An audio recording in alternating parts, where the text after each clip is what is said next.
Kenya's northeastern province, which immediately borders the conflict-torn Somalia, has suffered a wave of attacks which have mostly relied on grenades and makeshift bombs. At least 30 people, including several policemen, have been killed in the towns of Wajir, Mandera and Garissa, all of which lie close to the border with Somalia. The violence increased in October when Nairobi sent troops into Somalia to battle Al-Shabaab fighters.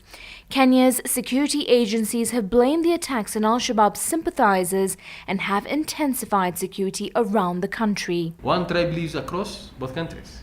The more you are at war in the other country, the more you are inflaming people on this. Because what has happened is, in the last 2 months, the human rights violations or torture, detention without any cause, in northern Kenya has increased.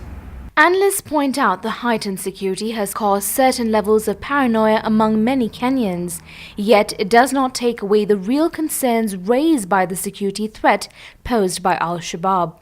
On Christmas Day, the 25th of December 2011, worshippers were evacuated from one of the more popular mainstream churches in Kenya's capital, Nairobi, due to a bomb scare. As recently as last week, there was a public outcry in Kenya when Kenya's Deputy Chief Justice refused to be frisked at a high-end mall. Security checks in public places, including frisking, have become the norm in Kenya due to the increasing number of attacks. The worst effect is that for us to be there for the next 10 years, to be at war with Somalia. Because the longer you are at war, the more resources that are used, the more problems that actually can arise out of the war.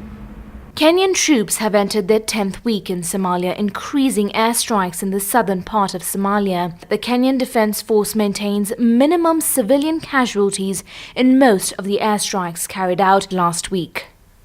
What we have as now is that Al-Shabaab lost about 60 or more fighters on this. And more than 50 were injured and 9 technicals were destroyed. Somalia has been mired in anarchy for the past 20 years with various foreign invasions. It is believed that there are 20,000 independent groups in Somalia. Will toppling over a militant group solve the complexities in Somalia? Many Somalis today believe that Somalia's problems should be left to Somalis themselves to resolve. However, with a nation almost 100% dependent on foreign aid, it remains to be seen how Somalia will gain her sovereignty and at what cost. Alifia Nurani, Press TV, Nairobi, Kenya.